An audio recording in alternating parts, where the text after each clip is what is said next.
Hi dears, வணக்கம் and welcome back to our channel Meenas lifestyle. இன்னைக்கு நம்ம சேனல்ல என்ன வீடியோ பார்க்க போறோம்னு பாத்தீங்கன்னா ரொம்பவே புதுமையான சொரக்காய் பஜ்ஜி எப்படி பண்றதுன்னு பார்க்க போறோம். இது பார்க்கிறதுக்கு ரொம்ப சூப்பரா இருக்குல்ல. டேஸ்ட் வந்து ரொம்ப அமேசிங்கா இருந்தது. எனக்கு ரொம்ப பிடிச்சிருந்தது. கண்டிப்பா நீங்களும் ட்ரை பண்ணி பாருங்க. நம்ம எப்பவுமே வந்து பஜ்ஜி பண்ணனும் அப்படினா நமக்கு பஜ்ஜி மாவு மிக்ஸ் வேணும். எவ்வளவு பெரிய கண்டுபிடிப்பு பாத்தீங்களா? ஃபர்ஸ்ட் வந்து பஜ்ஜி மிக்ஸ் சேர்த்துட்டு ஒரு பவுல்ல கொஞ்சம் கொஞ்சமா தண்ணி சேர்த்து நல்லா மிக்ஸ் பண்ணி எடுத்துக்கோங்க. நீங்கள் எப்பவும் வந்து பஜ்ஜி பண்ணுறதுக்கு எந்த அளவு தண்ணி சேர்த்து மிக்ஸ் பண்ணீங்களோ அதே மாதிரி இதையும் மிக்ஸ் பண்ணி எடுத்து வச்சிடலாம்.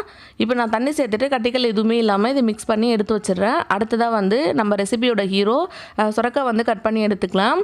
ரொம்ப பெரிய சொரக்காவாக இருக்கிறதால நான் பாதி அளவு மட்டும் கட் பண்ணி எடுத்துக்கிறேன். சின்னதாக இருந்ததுன்னா நீங்கள் ஒன்று அப்படியே எடுத்துக்கோங்க. இதை கட் பண்ணி எடுத்ததுக்கப்புறமா இது மேலே இருக்க தோல் எல்லாம் இந்த மாதிரி வந்து பீல் பண்ணி எடுத்துக்கலாம். நம்ம ஹீரோ பீலர் எப்படி வேலை செய்கிறாரு பார்த்தீங்களா? இதை பார்க்கும்போது எனக்கு ரொம்ப பிடிக்குதுங்க.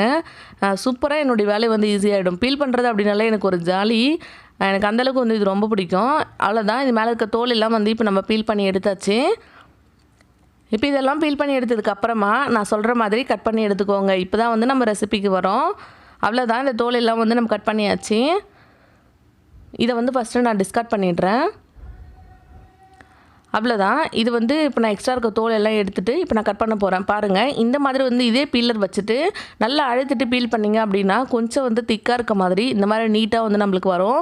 ஸோ இதே மாதிரி வந்து நம்மளுக்கு எவ்வளோ தேவையோ அந்தளவு வந்து பீல் பண்ணி எடுத்துக்கலாம். ஃபஸ்ட்டு இது கொஞ்சம் டிஃப்ரெண்ட்டாக இருக்கும். ரொம்ப சூப்பராக இருந்தது டேஸ்ட்டு. நான் எக்ஸ்பெக்ட் பண்ணதோட இது அவ்வளோ டேஸ்ட் வந்து சூப்பராக இருந்தது. கண்டிப்பாக நீங்களும் ட்ரை பண்ணி பாருங்கள், உங்களுக்கு இது ரொம்ப பிடிக்கும்.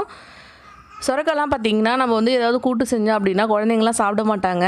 இது மாதிரி செய்யும் போது கண்டிப்பாக வந்து அவாய்ட் பண்ணவே மாட்டாங்க, கண்டிப்பாக சாப்பிடுவாங்க. நீங்கள் வந்து இதை ட்ரை பண்ணி பார்க்கலாம். இதே மாதிரி எனக்கு எவ்வளோ வேணுமோ அந்தளவு வந்து நான் இந்த மாதிரி டைட்டாக வச்சுட்டு பீல் பண்ணி எடுத்துக்கிறேன். அவ்வளோதான், இது எனக்கு போதும். இப்போ நம்ம எடுத்து வச்சுருக்க பஜ்ஜி மாவு மிக்ஸ் இருக்கு இல்லையா, இதில் வந்து இந்த மாதிரி ஒவ்வொரு ரோலாக எடுத்துகிட்டு அழகாக இந்த மாதிரி ரோல் பண்ணி எடுத்துக்கலாம். வடிவேல் சார் வந்து பாய் சுட்டுவார் இல்லையா, அந்த மாதிரி வந்து அழகாக இந்த மாதிரி ரோல் பண்ணிக்கலாம். ஃபஸ்ட்டு இது ரோல் பண்ணி எடுத்ததுக்கப்புறமா இதை வந்து பஜ்ஜி மாவு மிக்ஸில் இந்த மாதிரி முக்கி எடுத்துக்கோங்க. நம்ம வந்து இது ஒவ்வொரு டைமும் வந்து ரோல் பண்ணி முக்கி எடுத்து போடுறதுக்கு வந்து கஷ்டமாக இருக்கும். ஸோ அதனால் வந்து கொஞ்சம் ஃபஸ்ட்டு இதே மாதிரி வந்து செஞ்சு வச்சுக்கிறேன். பாருங்கள், ஒவ்வொரு ரோலாக எடுத்துகிட்டு இது மாதிரி வந்து ஃபுல்லாக ரோல் பண்ணிவிட்டு மாவுக்குள்ளே வந்து டிப் பண்ணி எடுத்துக்கோங்க. இந்த மாதிரி டிப் பண்ணதுக்கப்புறமா இது வந்து பிரிஞ்சு ஒரு மாதிரி கேட்டிங்கன்னா கண்டிப்பாக வந்து இது பிரிஞ்சு வராது. ஸோ நீங்கள் அப்படியே வந்து லைட்டாக ரோல் பண்ணிவிட்டு இது வந்து உள்ளே டிப் பண்ணி எடுத்துக்கோங்க. இதே மாதிரி ஃபஸ்ட்டு எனக்கு எவ்வளோ தேவையோ அந்தளவு வந்து டிப் பண்ணி நான் உள்ளே வச்சுக்கிறேன் மாவுக்குள்ளாரையே.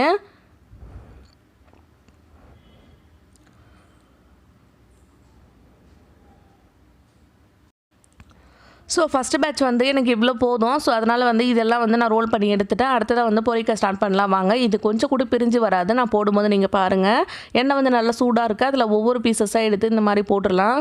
பார்க்குறதுக்கே ரொம்ப சூப்பராக இருக்குல்ல. நல்லா வந்து ஷேப் வந்து டிஃப்ரெண்ட்டாக இருக்கிறதால குழந்தைங்களும் வந்து இது என்னவாக இருக்கும் அப்படின்னு சொல்லிட்டு ரொம்ப விரும்பி சாப்பிடுவாங்க. எனக்குமே இது ரொம்ப பிடிச்சிருந்தது. இதே மாதிரி நான் ஃபஸ்ட் பேட்ச் போட்டுக்கிறேன். ஒரு சைடு வந்து நல்லா வெந்ததுக்கப்புறமா திருப்பி விட்டுட்டு இன்னொரு சைடும் வந்து வேக வச்சுட்டு வெளியில் எடுத்துக்கலாம். அவ்வளோதான், ரொம்பவே சிம்பிளாக சூப்பரான பஜ்ஜி ரெடி ஆகிடுச்சு. கண்டிப்பாக வந்து உங்களுக்கு இது ரொம்ப புதுசாக இருக்கும். கண்டிப்பாக நீங்களும் ட்ரை பண்ணி பாருங்கள். டேஸ்ட் வந்து ரொம்ப சூப்பராக இருக்கும். அதுக்கு வந்து நான் கேரண்டி. கண்டிப்பாக ட்ரை பண்ணி பாருங்கள். அவ்வளோதான் ஃப்ரெண்ட்ஸ், இப்போ நான் திருப்பி விட்டுட்டேன். ரெண்டு சைடுமே நல்லா வெந்துருச்சு. வெந்ததுக்கப்புறமா இது நான் வெளியில் எடுத்துக்க போகிறேன்.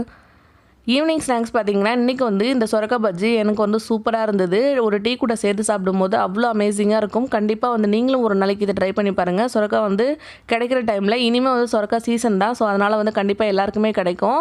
நீங்களும் இந்த மாதிரி ட்ரை பண்ணி பாருங்கள். ஆல்ரெடி வந்து நம்ம சேனலில் சொரக்காய் வந்து ரொம்ப சிம்பிளாக எப்படி வந்து குழம்பு பண்ணுறது, காரக்குழம்பு அப்படின்றது இருக்குது. அதையும் செக் பண்ணி பாருங்கள். உங்களுக்கு இந்த வீடியோ பிடிச்சிருந்தனா நம்ம சேனலை வந்து சப்ஸ்கிரைப் பண்ணிக்கோங்க. இந்த வீடியோவை வந்து லைக் பண்ணுங்கள். உங்கள் ஃப்ரெண்ட்ஸுக்கு வந்து யூஸ்ஃபுல்லாக இருக்கும் அப்படின்னு நினச்சிங்கன்னா அவங்களுக்கும் ஷேர் பண்ணிக்கோங்க. இன்றைக்கி வந்து டீ கூட சேர்த்து இதை நான் அமேசிங்காக சூப்பராக சாப்பிட போகிறேன். நீங்களும் வந்து கண்டிப்பாக இந்த மாதிரி ட்ரை பண்ணி பாருங்கள். உங்களுக்கு இது பிடிச்சிருந்தது அப்படின்னா நம்ம சேனலை மறக்காமல் எப்போவும் மறக்காமல் சப்ஸ்கிரைப் பண்ணி வச்சுக்கோங்க. தேங்க்யூ.